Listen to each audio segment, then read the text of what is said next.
मेरे प्यारे दर्शकों, कृष्ण गोपाल थापर का सभी को नमस्कार, बड़ों को प्रणाम और बच्चों को प्यार। मैं आज भाग्य चैनल के माध्यम से ज्योतिष विद्या का ज्ञान देने के लिए आपके सामने अपने गुरु पंडित ओम प्रकाश जी भारद्वाज, राजपुरा निवासी, जिला पटियाला, पंजाब के आशीर्वाद से प्रस्तुत हुआ हूँ। दर्शकों, तो आज हम ज्योतिष विद्या क्या है उसके बारे में मैं आपको बताना चाहता हूँ कि कई बार हमें समझ नहीं आती कि ज्योतिष है क्या चीज़। ज्योतिष विद्या एक देव विद्या है जो कि ऋषियों मुनियों ने ये विद्या हमें दी है। वो एक ऐसी विद्या है जिसके पढ़ने से, जानने से हम बहुत लोगों की सेवा कर सकते हैं और उनका भाग्य अच्छा बनाने की कोशिश कर सकते हैं। और ये एक संभावनाओं का शास्त्र है। ज्योतिष विद्या में कभी भी कोई 100% चीज़ नहीं होती। भगवान 100% है मगर हम 100% नहीं हैं। हम कोशिश कर सकते हैं मगर हम 100% उसको काम नहीं कर सकते। इसलिए आप लोगों को ये समझ लेना चाहिए कि जो कोई भी आदमी आपको कोई 100% बात बताए वो कभी हो नहीं सकती। इसलिए आप आज इस ज्योतिष विद्या के माध्यम से आपको समझ आ जाएगी कि ज्योतिष है क्या चीज़।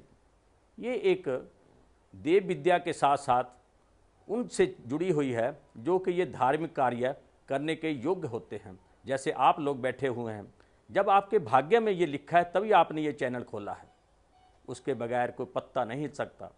तो दोस्तों और पाठकों और जो भी दर्शक आप आज देख रहे हो, जो आदमी प्रोग्राम दे रहा है उसके भाग्य आपने निर्णय करना है। आपके ही आशीर्वाद से मैं आगे बढ़ सकता हूं और मैं आज वादा करता हूं कि अगर आपका आशीर्वाद पूरा रहा, जब तक ज़िंदगी रहेगी मैं आपकी सेवा करता रहूँगा। दर्शकों, अब आप सोच रहे होंगे कि कुंडली क्या है।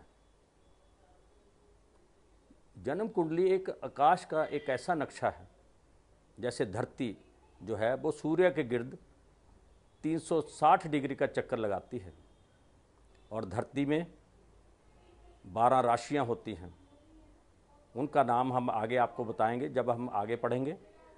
12 राशियों जो है वो शिथिर हैं, वो चलती नहीं, और हर एक राशि में 2.25 नक्षत्र होता है और वो भी शिथिर है, और 9 ग्रह हैं जो कि घूम रहे हैं।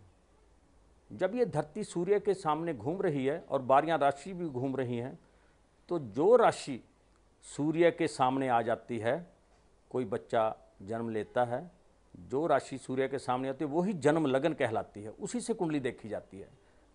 सभी ग्रह उसी टाइम विराजमान अपनी अपनी जगह हो जाते हैं जहां वो घूम रहे हैं। उसके बाद बच्चे की जन्म कुंडली बन जाती है। जब हम किसी ज्योतिषी के पास जाते हैं, किसी विद्वान के पास जाते हैं तो कुंडली दिखाते हैं, तो उसमें उसका सब कुछ भगवान की तरफ से लिखा होता है। बच्चा, जो भी इंसान पुराने कर्मों के आधार से जैसे कर्म करके आता है वैसे ही स्टेटस में एंटर करता है। जैसे कोई बच्चा दो बच्चे एक ही टाइम पैदा हो गए, एक झोपड़ी वाले के पैदा हो गया और एक बड़े अमीर घराने में पैदा हो गया। दोनों की कुंडली एक है पर भाग्य अलग अलग है। जैसे वो कर्म करके आया है वैसे ही स्टेटस में एंटर किया है। जैसे जो झोपड़ी वाले के गरीब आदमी के पैदा हुआ है वो आजकल नौकरी कर रहा है, उसकी 5,000 रुपये नौकरी है, मगर जो दूसरा है उसकी 1,00,000 रुपये है। तो बढ़ोतरी होगी तो दोनों की बराबर होगी। तो 5,000 वाले की 10,000 रुपये हो सकती है और लाख वाले की 1,50,000 हो सकती है, दोनों की बराबर नहीं होती। इसको हम हिंदी में कहते हैं पारिवारिक प्रवेश। दर्शकों, अब अपना कॉपी और पेन तैयार रखिए। अब मैं आपको 12 राशियों के नाम बतलाने जा रहा हूँ। नंबर 1 मेष राशि, नंबर 2 वृषभ राशि, नंबर 3 मिथुन राशि, नंबर 4 कर्क राशि, नंबर 5 सिंह राशि, नंबर 6 कन्या राशि, नंबर 7 तुला राशि, नंबर 8 वृश्चिक राशि, नंबर 9 धनु राशि, नंबर 10 मकर राशि, नंबर 11 कुंभ राशि, नंबर 12 मीन राशि। इन सभी राशियों के नाम आपने लिख लिए। अब आगे क्या आता है, ये सभी 9 ग्रह आपने नोट करने हैं, और मैं दोबारा भी आपको बोल सकता हूँ अगर आपने नहीं नोट किए। नंबर 1 सूर्य, नंबर 2 चंद्र, नंबर 3 मंगल, नंबर 4 बुध, नंबर 5 बृहस्पति, नंबर 6 शुक्र, number 7 Shani, number 8 Rahu, number 9 Ketu. और जो आपको 12 राशियां गिनी हैं वो कितनी डिग्री की राशि होती है, ये सारा जो चक्कर है ये 360 डिग्री का है। उसमें राशियों की 12 राशियां उस पर डिवाइड कर दो, 360 डिवाइडेड बाई 12 तो कितनी डिग्री हुई, 30 डिग्री। तो 30 डिग्री की एक राशि बनती है। और उस पूरी कुंडली में 27 नक्षत्र भी होते हैं। तो एक राशि में 2.25 नक्षत्र होता है, तो वो कितना बना, 13.20 डिग्री का। एक नक्षत्र 13.20 डिग्री का इंटू 27, उनको 27 से जर्ब दीजिए और वो 360 डिग्री आ जाएंगी। तो ऐसा कुंडली का आधार बनता है। जब आपकी कुंडली तैयार होगी उसके बाद ही उसी के माध्यम से ही हम आपका भाग्य बताने की कोशिश कर सकते हैं। आगे दर्शकों, कई बार आप किसी जोशी के पास जाते हैं, किसी विद्वान लोग के पास जाते हैं कि हमारी राशि क्या है। राशि कैसे बनती है, जब आपका हॉरोस्कोप आपकी जन्म कुंडली में चंद्रमा ग्रह जिस राशि में विराजमान है वही राशि आपकी जन्म लगन राशि है।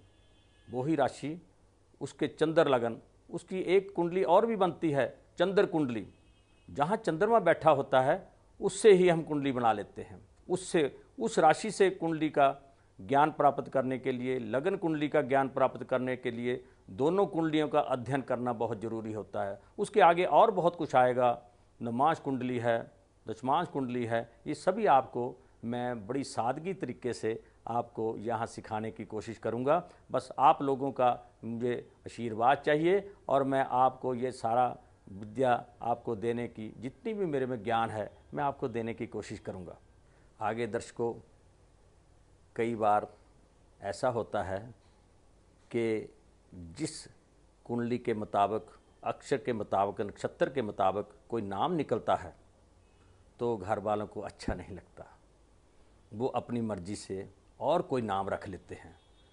तो जन्म राशि और नाम राशि अलग अलग हो जाती हैं, उनकी ताकत बंट जाती है। जैसे किसी की शादी होती है तो उनके बहू घर में आती है, तो उसका नाम उस राशि के मुताबिक नहीं होता, तो घर वाले उनका एक शॉर्ट नाम घर में रख लेते हैं, उसी नाम से उस घर में उसको बुलाया जाता है।